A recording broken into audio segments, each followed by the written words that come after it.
Bom dia a todos. Bom dia. Bom dia. Muito obrigada. É com muita alegria que nós estamos reunidos nesta manhã fria para estudar a nossa querida doutrina espírita. Uma luz, certamente, na nossa existência que possibilita façamos novas escolhas, possamos mudar os nossos comportamentos e ajustar em direção ao nosso progresso tão almejado. O nosso mês espírita, ele está aqui como uma comemoração, sempre, a cada ano, do aniversário da nossa casa, que neste ano faz 69 anos. Então, de antemão, já convidamos a todos para se prepararem para os 70. O ano que vem faremos 70. E estamos aí pensando numa programação bem interessante para a comemoração dos 70 anos. Muita gratidão a todos os trabalhadores dessa casa, que não são poucos, aos voluntários, aos associados, aos colaboradores, enfim, as pessoas que estudam a doutrina espírita nos grupos e que muitos estão conosco na manhã de hoje. Dito isso, nós vamos convidar a nossa companheira Vera Siqueira para a prece de abertura, para em seguida passarmos a palavra ao nosso palestrante.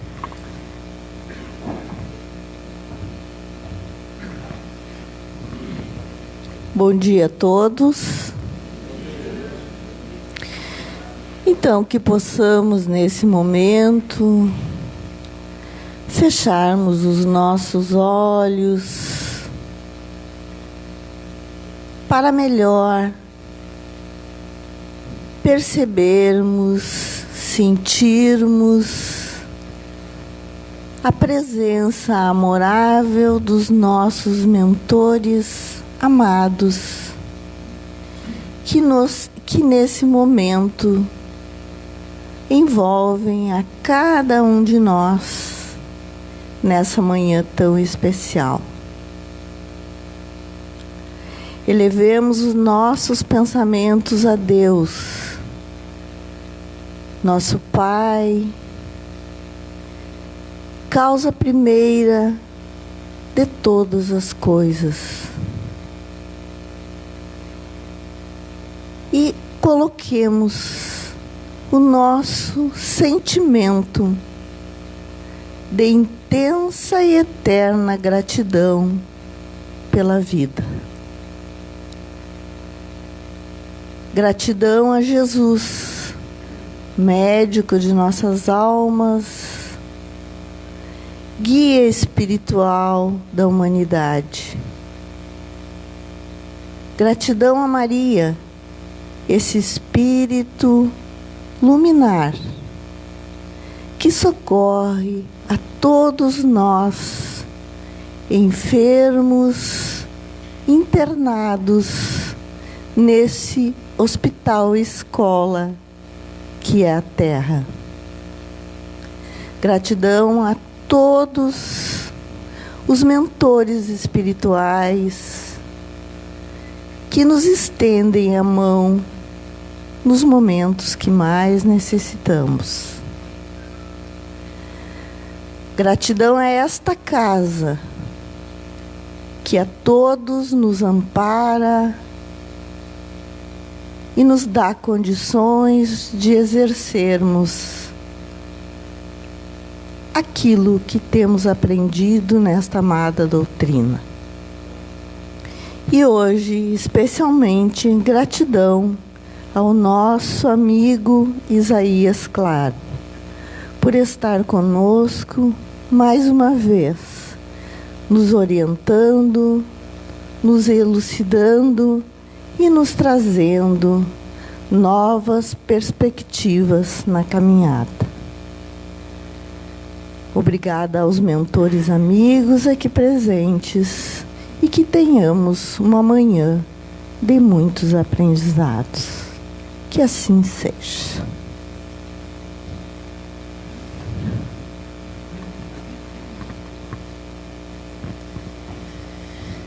Convidamos então nosso querido companheiro Isaías, nosso companheiro Teltz, coordenador do nosso mês espírita, para apresentar o nosso querido amigo.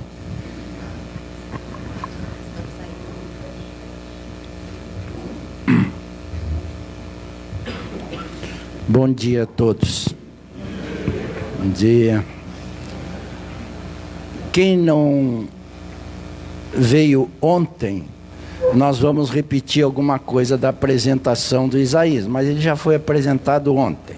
Então, o nosso querido irmão, que está conosco neste final de semana, que termina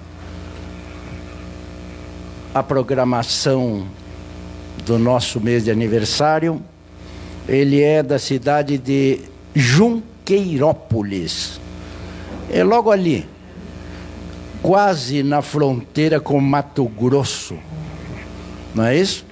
Lá em São Paulo, quase na fronteira com Mato Grosso. Mas na realidade ele viveu boa parte da vida dele em Oswaldo Cruz, onde ele constituiu a família. E lá ele formou-se em direito, depois se tornou promotor de justiça, concursado, é claro, exerceu a profissão com a grandeza que nós bem sabemos como espírita, converteu seu espiritismo aos 27 anos, filho de um pastor protestante da igreja Congregação Cristã no Brasil. Pai era pastor. O pai, depois que ele se converteu, esse é um detalhe que eu não deveria contar, mas vou contar.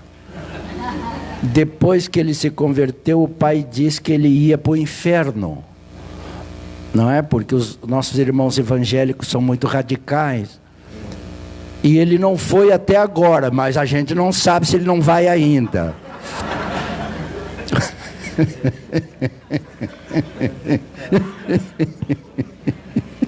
Meu pai é espírita. Ó, ele está dizendo que o pai já passou por lá de lá, já veio dizer para ele que é melhor ser espírita mesmo, e que agora está espírita, no mundo espiritual. Eu só? Coisa de louco. Bom, números de livros publicados, 13. Eu vou ler aqui os livros porque são muitos. Então são 13. O último é Agora e Sempre, que é esse aqui, ó. Agora e Sempre. Eu disse para ele que eu comprei os 7 pecados capitais, porque eu normalmente estou em todos. Eu quero ver qual que eu estou menos, né? Então, comprei os 7 pecados capitais.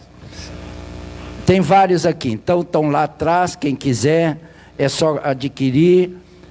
Esses livros são vendidos para sustentar a obra lá, o trabalho de caridade que ele realiza, lá em Oswaldo Cruz. Bem, esse é o nosso querido irmão. Ele vai, então, nos brindar com o seu trabalho nesta manhã, o Sermão da Montanha, Caminho para a Felicidade. Muito bem, muito obrigado. Obrigado, Deus. Obrigado. Sinta-se à vontade, o senhor está em casa. Obrigado. Honra-me e emociona-me retornar a Santa Maria e rever afetos de longa data, fazer novos amigos, comungar com a espiritualidade e estudar hoje um tema belíssimo,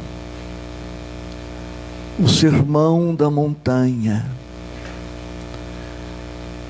Quando você puder, adquira a Bíblia, ou tendo-a, detenha-se nos capítulos 5, 6 e 7 de São Mateus, ou adquira o nosso Agora e Sempre porque o sermão inteiro está neste livro, baseado neste tema.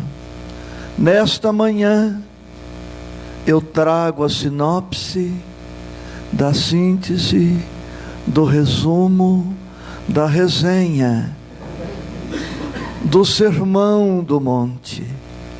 111 versículos, material para muitas reencarnações. Começa assim: e Jesus, vendo a multidão, subiu a um monte,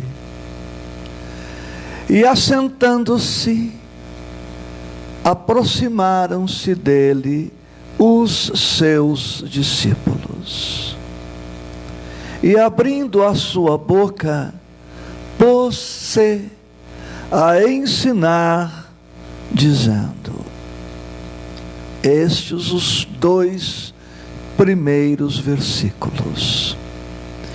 E Jesus, retomando o versículo 1, está na página 39, se não me engano, ou 29 do livro.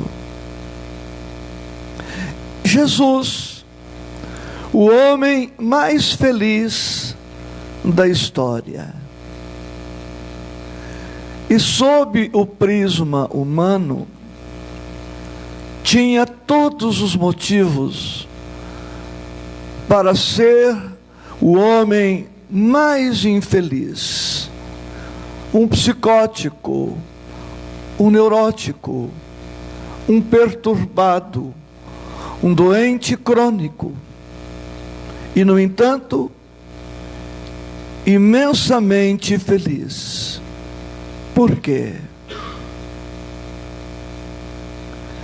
Isto nos remete ao tema felicidade. E a felicidade pode ser estudada sob o prisma humano e sob o prisma divino ou espiritual. A felicidade humana é possível, é desejável. O Cristo e a doutrina espírita não se opõem à felicidade humana, mas o Cristo e a doutrina espírita propõem uma outra modalidade de felicidade. No sentido humano, a felicidade é fluida, instável, volátil, transitória, efêmera. A felicidade humana passa com aquilo que lhe deu causa. A felicidade espiritual é para sempre.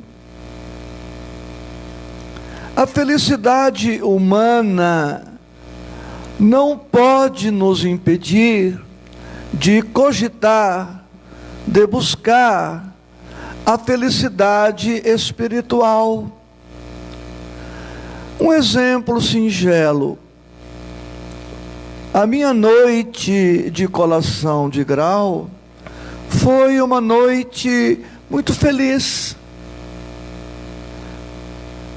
O coroamento de um esforço de 5 anos, cursando a faculdade, com grandes dificuldades. Mas não há colação de grau, não há noite feliz de colação de grau que me mantenha feliz para sempre. A felicidade humana fica condicionada às circunstâncias do quando e do ser.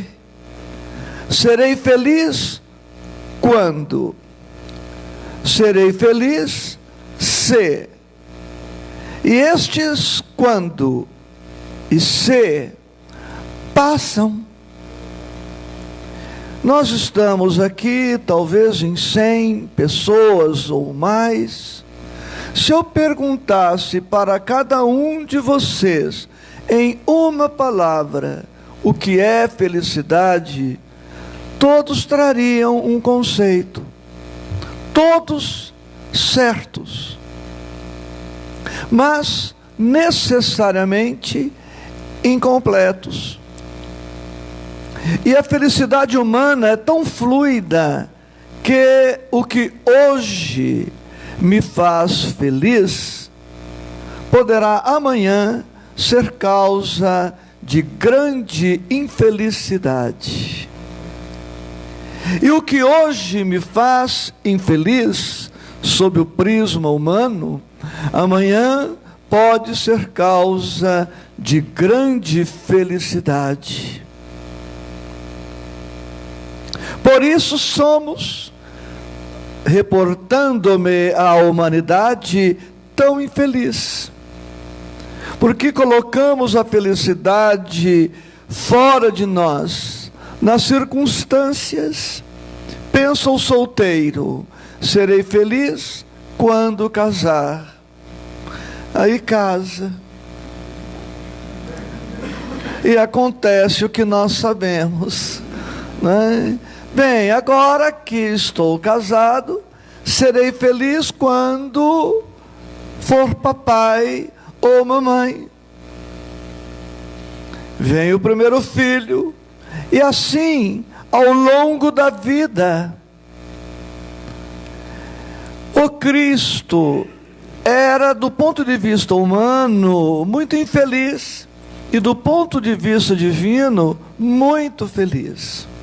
Porque ele não dependia do quando e do ser. Versículo 1 ainda. E Jesus, vendo, a nossa visão é fundamental para a nossa felicidade.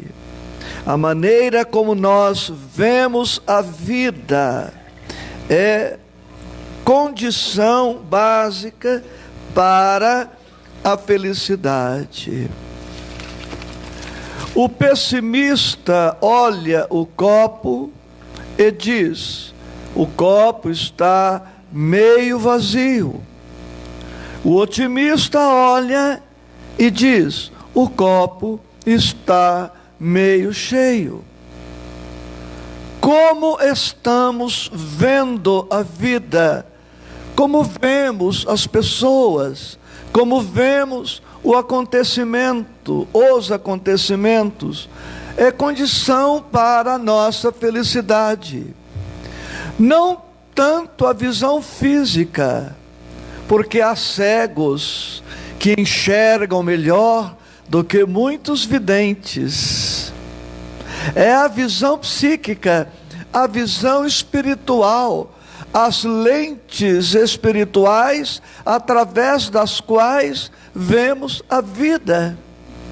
Ainda ontem falamos daquela irmã que soube estar com câncer e disse para a companheira: que bênção, estou muito feliz por saber que estou com câncer. Olha a visão que ela tem da doença, a visão que ela tem da vida, a visão da imortalidade. E a outra com câncer de pulmão, dizendo para o companheiro, quando a convidou para a nossa palestra sobre depressão: e você acha que um câncer de pulmão vai tirar a minha alegria de viver? Visão. E Jesus, vendo a multidão, se desejamos ser felizes, precisamos deslocar a visão de nós para o outro. Vendo a multidão, é miopia espiritual focarmos a nossa visão em nós mesmos, ou naqueles poucos elementos que compõem o clã familiar. Embora haja amor, quando nos fixamos nos afetos mais próximos, este amor está um tanto permeado de egoísmo. E Jesus, vendo a multidão, Jesus não cogitou do seu próprio bem-estar, não foi egoísta, não ficou preso à sua mãe, não ficou preso aos seus irmãos, à parentela da consanguinidade. Ele veio para todos, indistintamente. A nossa felicidade tem o tamanho do nosso amor. Amamos a 5 pessoas. A nossa felicidade será proporcional ao amor por 5 pessoas. Amamos a 10 pessoas. Dobramos a possibilidade de sermos felizes. Amamos a 30 pessoas. Multiplicamos a possibilidade de sermos felizes. Existem 3 graus de amor: amor de completude, amor de amplitude e amor de plenitude. O amor de completude, o amor de um para outro. A felicidade tem este tamanho. O amor de amplitude estende-se na direção de alguns. A felicidade terá esta proporção. Amor de plenitude, este amor que nos une, gera uma felicidade equivalente. Hoje eu poderia estar em casa e feliz, mas estando em Santa Maria, eu estou muito mais feliz, porque estou dando largas ao meu amor, ao meu desejo de servir, de ser útil.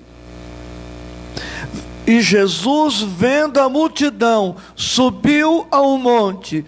Observe, estamos valorizando as palavras iniciais do Sermão da Montanha, que nem começamos ainda.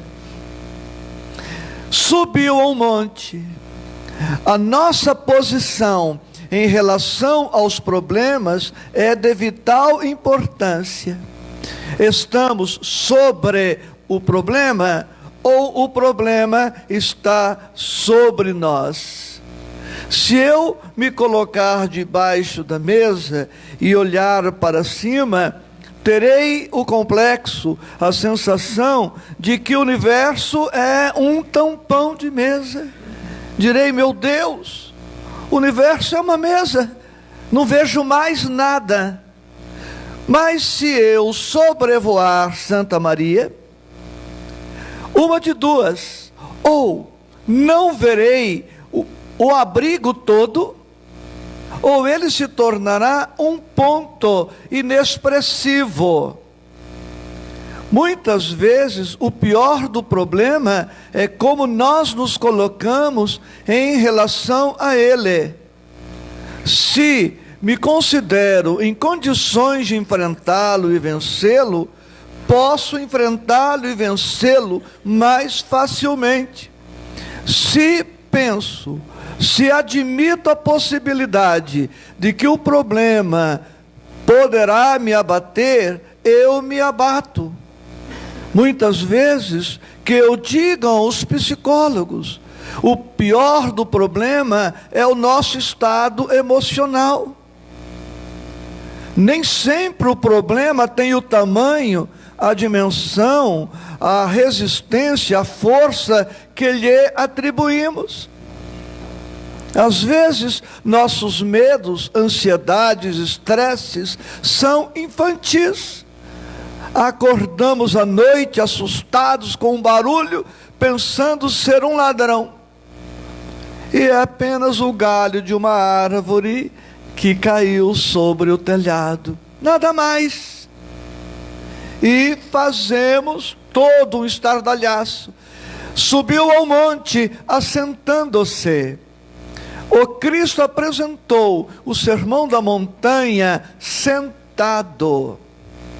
À época, era praxe o mestre sentar-se e os discípulos ouvintes permanecerem de pé.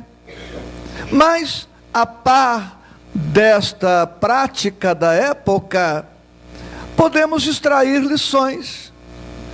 Muito da nossa infelicidade decorre do nosso assodamento, da nossa pressa, da nossa precipitação.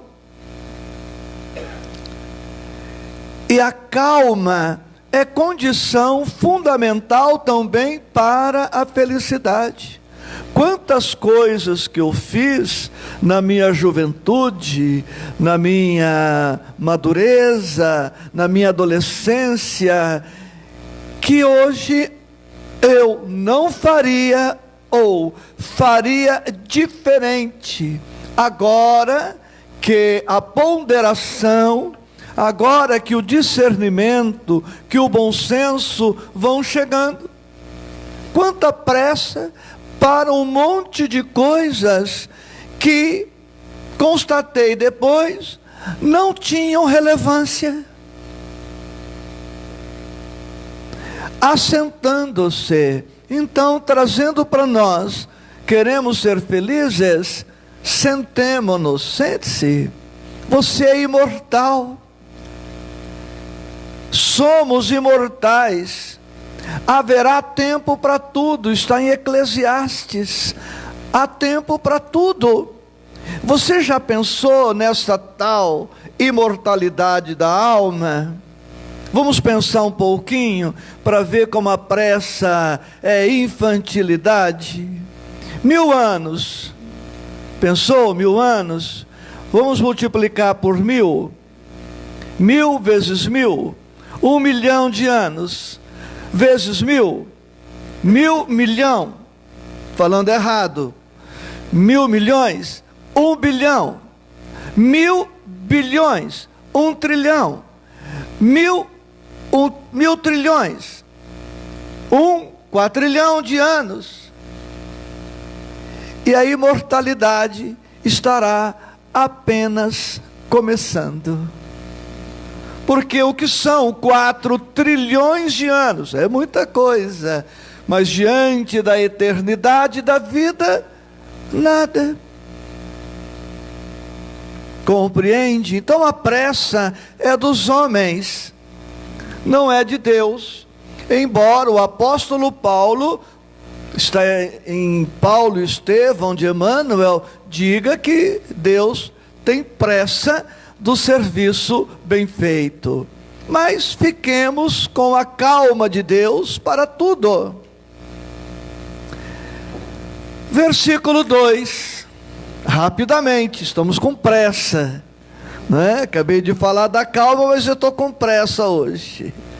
Versículo 2: e abrindo a sua boca, pôs-se a ensinar, dizendo: a importância da boca para a nossa felicidade. Toda vez que contribuir para a infelicidade de alguém, e minha, a boca estava participando do processo. E toda vez que contribuir para a felicidade de alguém, ou minha, a minha boca participou desta construção. Prudência no falar, calar a tempo de não ferir, pensar mais, meditar mais, para poder controlar-se e escolher as palavras, escolher o momento, porque às vezes o modo é determinante, é mais importante às vezes o modo como nos expressamos do que propriamente as palavras. Não falar quando irritados, quando coléricos. Não falar sem ponderar, sem medir. Como diz André Luiz, com a sua poesia no Agenda Cristã, nós podemos ferir uma pessoa lançando-lhe ao rosto uma pérola. Eu posso pegar a joia mais preciosa e cegar uma pessoa. Então não basta sermos verdadeiros. Já vem da cultura grega a recomendação de que tudo que vamos falar precisa passar por 3 peneiras, por 3 crivos. O que vou dizer é a verdade, mas verdade de quem? O que é a verdade? É uma pergunta irrespondível. Poderei dizer, sofismando ou filosofando, que a verdade é Deus, mas eu defini o indefinido com algo indefinido que é Deus. A minha verdade pode não ser a sua, mas digamos que chegamos a um consenso sobre a verdade. O que eu vou dizer é verdadeiro? Sim, mas é justo? Porque pode ser verdadeiro, mas pode não ser justo. Pode ser verdadeiro e justo, o 3º crivo, mas pode não ser bom. Alguém vai ao médico, o médico já tem o diagnóstico, câncer. O que faz ele? Adia a verdade. Ele diz, olha, fiz uns exames, estou em dúvida, você vai voltar daqui 30 dias, vai fazer novos exames, tem aqui um pequeno sinal, pode não ser nada, mas pode ser alguma coisa, nós vamos fazer novos exames. Outro dia eu conversei com uma senhora, atendendo-a, e ela se convenceu de que estava fazendo quimioterapia para prevenir o câncer. Estou sem câncer, estou fazendo quimioterapia só para prevenir. Ela acreditou nisto, ela precisava acreditar nesta mentira, que para ela naquele momento era o ideal. Então a boca é recurso precioso para a nossa felicidade. Começamos agora as beatitudes, ou bem-aventuranças. Versículo 3 a 12. Bem-aventurados os humildes de espírito, porque deles é o reino dos céus. Bem-aventurados os que choram, porque eles serão consolados. Bem-aventurados os brandos, porque eles herdarão a terra. Bem-aventurados os que têm sede e fome de justiça, porque eles serão fartos. Bem-aventurados os misericordiosos, porque eles obterão misericórdia. Bem-aventurados os limpos de coração, porque eles verão a Deus. Bem-aventurados os pacificadores, porque serão chamados filhos de Deus. Bem-aventurados os que sofrem por causa da justiça, porque deles é o reino dos céus. Bem-aventurados sois vós, quando vos injuriarem e perseguirem, e mentindo disserem todo mal contra vós, por minha causa. Exultai e alegrai-vos, porque é grande o vosso galardão nos céus. Porque assim fizeram aos profetas que foram antes de vós. E o sermão prossegue: vós sois o sal da terra. E se o sal se tornar insosso ou insípido, para nada mais presta, senão para se lançar fora e ser pisado pelos homens. Vós sois a luz do mundo. E ninguém acende uma lâmpada para colocá-la sob a mesa, mas no teto, para que faça luz a todos os que estão na casa. Reflitamos um pouco sobre as beatitudes. A técnica pedagógica do Cristo. Ele exalta a virtude, sem apontar diretamente o defeito. Vendo a multidão heterogênea, como todas as multidões, ele poderia ter dito de maneira diferente. Numa maneira muito humana, ele poderia ter dito: vós que sois orgulhosos, prepotentes, arrogantes, soberbos, sois muito infelizes. Vós que chorais, lamentando, blasfemando, reclamando, sois muito infelizes. Vós que sois coléricos, irritadiços, mal-humorados, sois muito infelizes. Mais suave, brando, meigo, terno, amorável como Jesus, ele optou por uma outra técnica. Ele aponta a virtude. Bem-aventurados os humildes de espírito.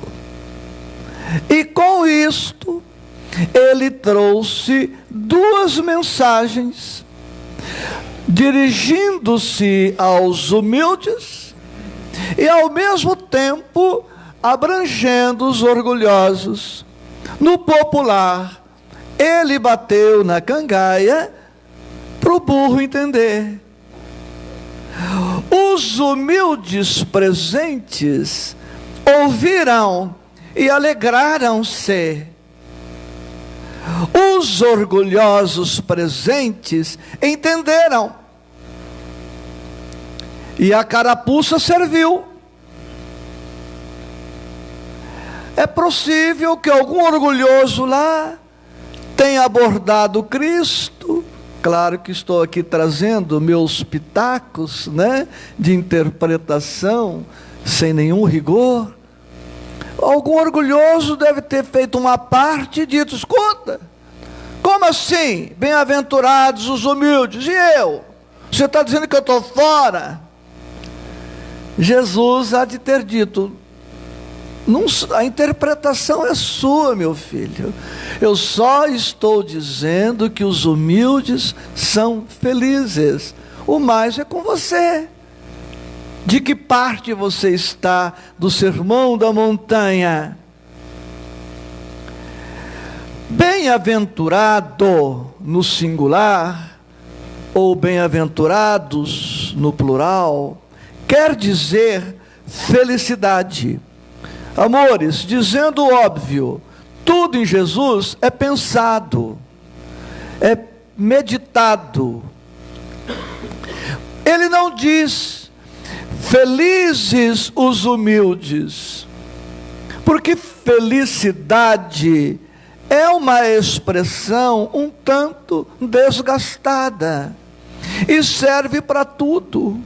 No trabalho mediúnico, do qual participo há 39 anos, eu já atendi dezenas de obsessores felizes, porque tinham levado seus obsidiados ao suicídio.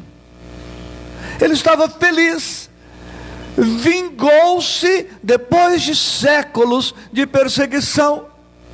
É uma felicidade insana, mas para ele, naquele momento, uma felicidade. Não há pessoas que se sentem felizes drogando-se, encharcando-se de bebida alcoólica? Não é isto? Então o Cristo usou a expressão bem-aventurança, porque esta expressão remete à vida espiritual. Quando ele diz bem-aventurado, ele estava dizendo, você vai ser feliz agora. Olha o título do livro, agora e sempre. Você não... Estou me reportando a uma felicidade duradoura, perene. Você quer ser feliz por 15 minutos? Vai tomar um cafezinho. Você quer ser feliz por 15 dias? Compre um carro novo.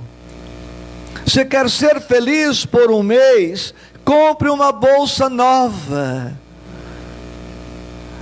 Não, mas eu quero ser feliz hoje, amanhã, depois e sempre. Esta felicidade não pode ficar na dependência das circunstâncias, mas das substâncias, dos nossos conteúdos mentais e espirituais.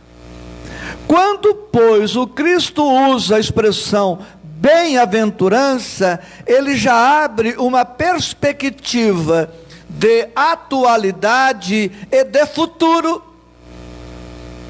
E ainda que no presente da existência a pessoa não consiga realizar tão plenamente esta bem-aventurança, com a perspectiva da vida imortal, ela ganha em esperança, ganha em entusiasmo, ganha em força para poder enfrentar as vicissitudes.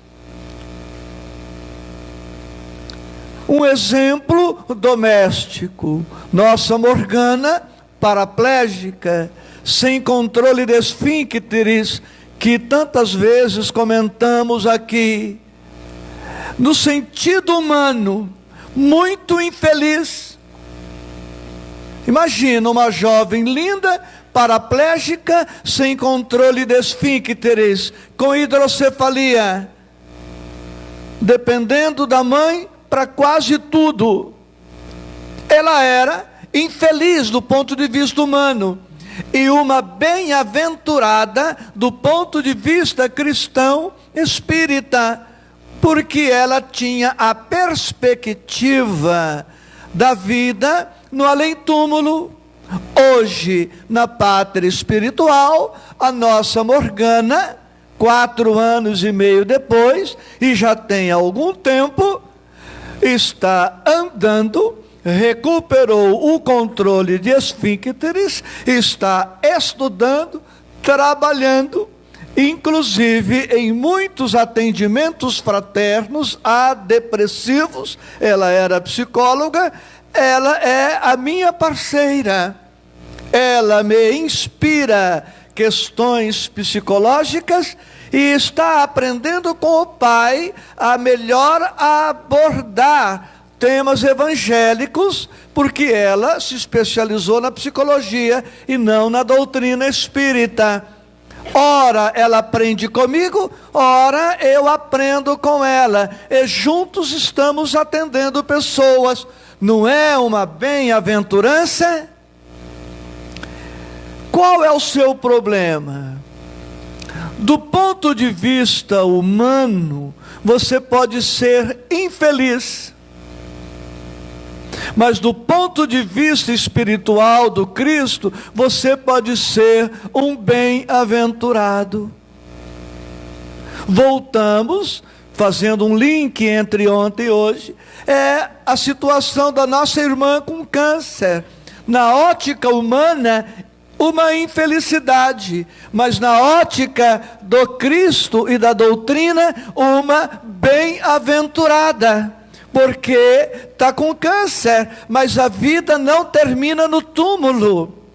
E a depender de como ela enfrentar o câncer, será muito mais bem-aventurada do que é infeliz agora. Os transtornos todos que ela terá com o tratamento, nada são diante das perspectivas certas de gozo na vida espiritual. Para isto, todavia, precisamos trabalhar não mais a crença na imortalidade, mas a certeza inabalável de que somos efetivamente imortais.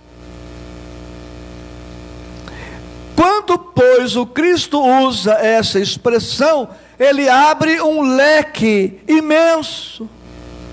Ele está dizendo para os infelizes da terra: esperem, trabalhem, confiem, amem, sigam adiante.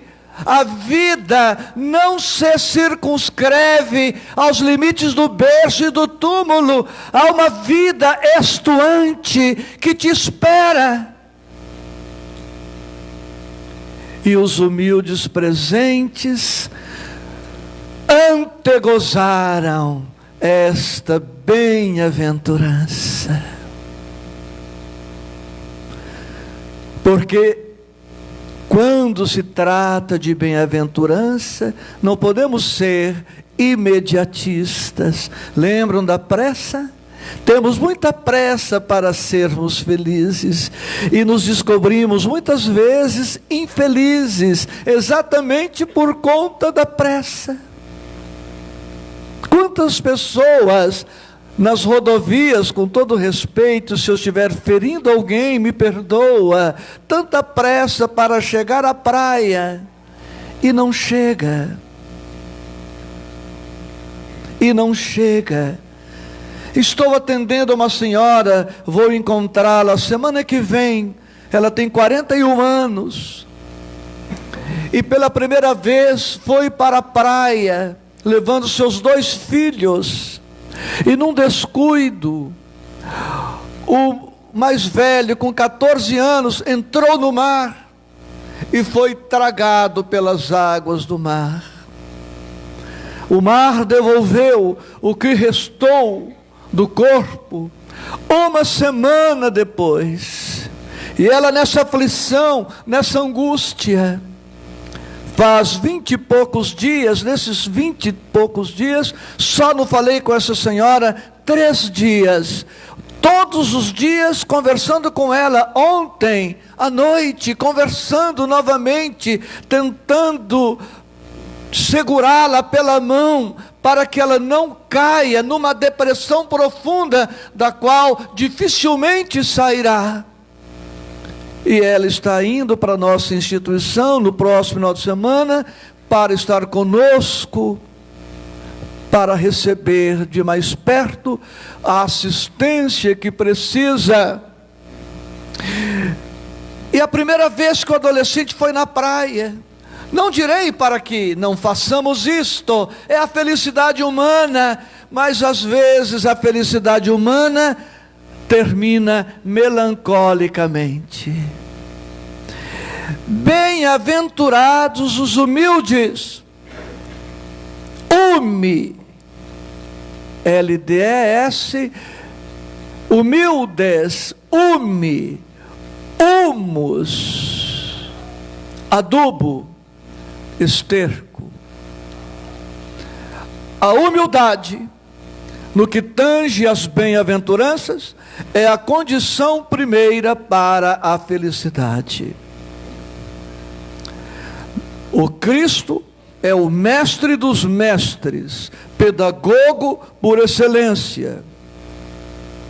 Construiu o sermão da montanha pedagogicamente. E por isso colocou a humildade como condição primeira. Quem não trabalhar a superação do orgulho, avançando para uma postura a mais humilde possível, não realizará as demais bem-aventuranças. Não por acaso, a próxima é: bem-aventurados os que choram. Ele estava dizendo: bem-aventurados os que choram com humildade. É toda uma sequência. Depois a próxima bem-aventurança: bem-aventurados os brandos. Lembram quando me confessei ontem colérico? Pois então, para trabalhar a brandura, a calma, eu precisaria antes trabalhar o orgulho, entender a dor, extrair benefícios dela para chegar à calma emocional. Quem é orgulhoso, presunçoso, arrogante, soberbo e se rebela na dor, não tem como ser calmo. Há uma mensagem explícita e uma implícita. O Cristo está dizendo na humildade: bem-aventurado o humilde e infeliz o orgulhoso. Bem, humildade. No nosso evangelho, humildade é estudada no capítulo 7. Capítulo 7 do Evangelho segundo o Espiritismo vai esmiuçar o tema humildade, que pode ser definido de muitas formas. Uma delas é reconhecer a nossa fragilidade. E está dito lá, literalmente: sem a humildade, vós vos adornais de virtudes que não possuís. Sem a humildade, vós vos adornais, adorno, enfeite, vós vos enfeitais de virtudes que não possuís. Por exemplo, como ser orgulhoso e caridoso, orgulhoso e tolerante, orgulhoso e compreensivo, orgulhoso e paciente. Não conjuminam. Precisamos, pois, refletir nisso e não confundir humildade com covardia, com omissão. Maria de Nazaré é um exemplo claro e clássico de humildade. Quando o espírito angélico Gabriel se lhe apresentou, anunciando a vinda do Messias, ela dá uma demonstração clara da verdadeira humildade. Ela diz: eis aqui a serva do Senhor, que se cumpra em mim segundo a sua vontade. Eis aqui a serva do Senhor, que se cumpra em mim segundo a sua vontade. E Maria, que a época tinha, pelas informações dos pesquisadores, 16 anos, se revelará o tempo todo uma mulher muito forte, estruturada, preparada, porque ela seria mãe de um filho problema.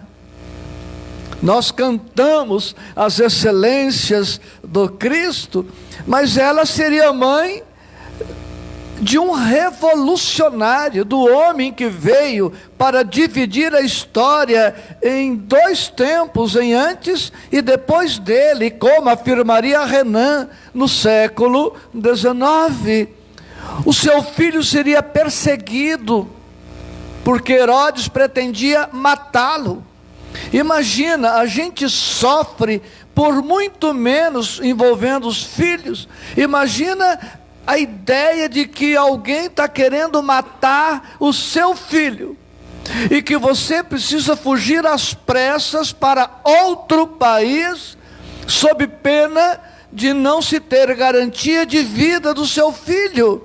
Uma fuga precária. Ela não levou o freezer, não levou o forno micro-ondas na fuga, ela não levou seu casaco de pele, ela não levou absolutamente nada, foi num lombo de cavalo, não foi numa BMW, numa Mercedes, nem no meu Polo 2005, está indo para 13 anos de uso, a pé, no máximo no lombo de um animal. Só uma alma muito valente, superior, forte e ao mesmo tempo humilde, pelo sentido de obediência, de acatamento do comando divino, para enfrentar uma trajetória desta magnitude. Humildade. Não fosse o lugar santo, mas eu vou sugerir, para não falar, para baixar o nível, a gente começa a ser alguma coisa quando começa a perceber que não é nada ou é muito pouco. Umes, adubo, esterco. Queria muito dizer, quando a gente começa a perceber que não passa de um B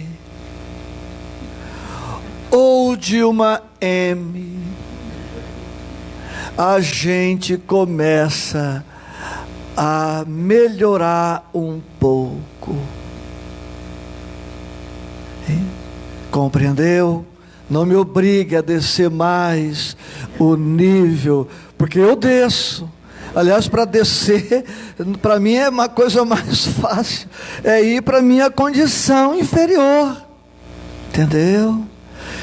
Então, humildade. Humildade. Lembram quando eu falei ontem do infarto? Senhor, eu mereço esse infarto. Ou eu preciso do infarto. Eu estava num treino de menos orgulho, não direi humildade, não é, Tarcísio, como conversamos ontem, né, entre uma mordida e outra, lá no restaurante, né? Você vai nos convidar outras vezes, não vai? Hein? Já estou aqui de público me garantindo, né? Assim você se compromete em público, né, Paulo? Hein? Então, queridos, humildade. Humildade. Não sei se é o filósofo, é Sérgio Quintela, é esse o nome? Sérgio Portela, Quintela? Cortella. Não é Sérgio? Mário Cortella. Alguém um dia, parece-me que é com ele, alguém, ele coloca essa questão: sabe com quem você está falando? E aí ele diz: você tem tempo para ouvir a resposta? Entendeu? Então menos, abaixar mais a bola. E aí a gente começa a ter a noção da nossa pequenez. Quando eu infartei, mais tolo do que eu era agora, quis continuar no mesmo ritmo de tudo, ao mesmo tempo, voltando a trabalhar, fazendo júri em Marília, envolvendo o PCC, infartado, tem noção do sem juízo que eu era? E o médico me disse: Isaías, você vai morrer, uma meia dúzia vai chorar por uma semana, e a vida vai seguir sem você. Não se creia assim tão importante, tão necessário, tão insubstituível. Tá? Bem-aventurados os que choram. Olha que paradóxico, que não é paradoxal, que não é paradóxico. Jesus proclama: bem-aventurado quem sofre. E no Evangelho de Lucas, capítulo 6, está dito lá: mas ai de vós ricos, que tendes no mundo a vossa consolação. Jesus subverte a lógica humana, dizendo: feliz quem sofre. E muitas vezes, infeliz quem goza, porque felicidade independe do sofrer ou do gozar. Há pessoas que têm todos os motivos para serem infelizes e são felizes. E há pessoas que têm todos os motivos para serem felizes e são infelizes. Nada serve, nada está bom. Então o Cristo coloca na perspectiva de imortalidade que muitas vezes a bem-aventurança está no sofrimento, na luta, na dificuldade, porque esta luta pode nos privar da felicidade terrena, mas pode estar nos garantindo a felicidade espiritual no além-túmulo. Quantos chegarão no mundo espiritual lamentando a saúde, a fortuna, a beleza plástica, o status político, econômico, cultural, social, pelo mau uso destes recursos? E muitos chegarão lá bendizendo a dor, a lágrima, a dificuldade, a enfermidade. E Emmanuel nos relata no livro Há 2000 anos a felicidade de Lívia, quando chega no mundo espiritual, recolhida por Simeão, preparando-se para ir ao encontro do mestre. Lívia diz para Simeão, ela que tinha sido morta na arena romana, diz para Simeão: Simeão, que fizemos nós de bom para merecer a ventura de irmos ao encontro pessoal do Cristo? Ela que fora desprezada pelo marido, que vivera distante afetivamente da filha, não pôde vivenciar o seu amor pela filha, porque Públio Lentulus proibiu-a de ser mãe de Flávia. Ela que foi assassinada na arena romana, que troca as vestes com a sua serva, está feliz no mundo espiritual, devorada por feras, esfaimadas.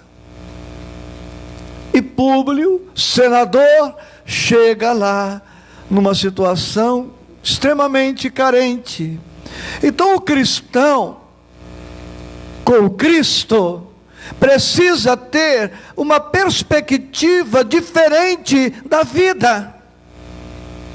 E à medida que o tempo avança, me permitam me colocar aí no contexto, com 65 anos, os meus problemas durarão quanto tempo mais? 1 ano? Quando vou desencarnar? Daqui 1 ano, 2, 5, 10, 15, 20. Por mais dure a minha encarnação, eu não chego aos 130. Eu tenho mais passado do que futuro. Custa sofrer com humildade, custa sofrer com resignação, custa sofrer aprendendo, sofrer crescendo, sofrer se libertando, sofrer evoluindo, sofrer melhorando, sofrer aproveitando. Para isto, a humildade. Bem-aventurados os brandos. Você quer ser infeliz? É fácil.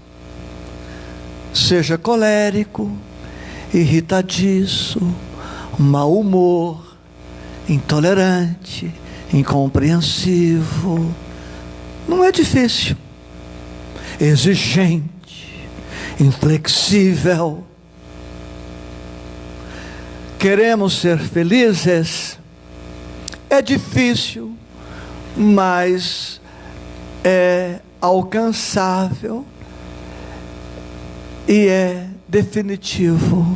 Sejamos calmos, mansos, serenos, aprendendo a mais difícil de todas as artes, ou ciência, a ciência do autodomínio. Não se trata mais de dominar o planeta, não se trata mais de dominar a natureza, não se trata mais de dominar o próximo, mas dominar-se a si mesmo. Senhor não é quem se sobrepõe ao outro, é quem se sobrepõe a si mesmo, é quem atinge o autocontrole. Muito difícil, eu que o diga no meu esforço de superação do orgulho para chegar na calma, na serenidade.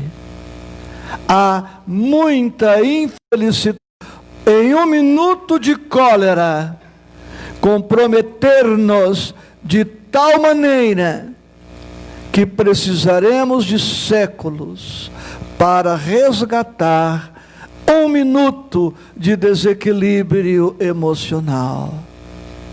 Queremos ter uma ideia do que o orgulho e a cólera fazem. Basta que visitemos os hospitais psiquiátricos. Muitos dos nossos irmãos que lá estão, ex-valentes, ex-dominadores, ou então visitar as penitenciárias. Quantos lá se encontram por terem sido vítimas de seus desequilíbrios emocionais?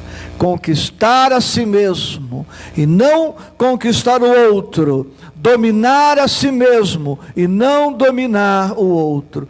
Este é o grande desafio. Amores, se eu estiver sendo fastidioso, entedioso, você me perdoa, tá? Mas estou trazendo o que tenho de melhor. Creio ter chegado o momento da pausa, né? E a gente retorna daqui a instantes. Quantos minutos, Théotis, Tarcísio? 10 minutos? Tolerância de 5. Ok, então, no máximo 15 para as 11, todos aqui, né? Avisa o porteiro lá para fechar o portão para ninguém sair, tá? Até já. Meus irmãos, nós temos aqui na sala ao fundo aqui, cafezinho, chazinho, uma bolachinha ali para a gente relaxar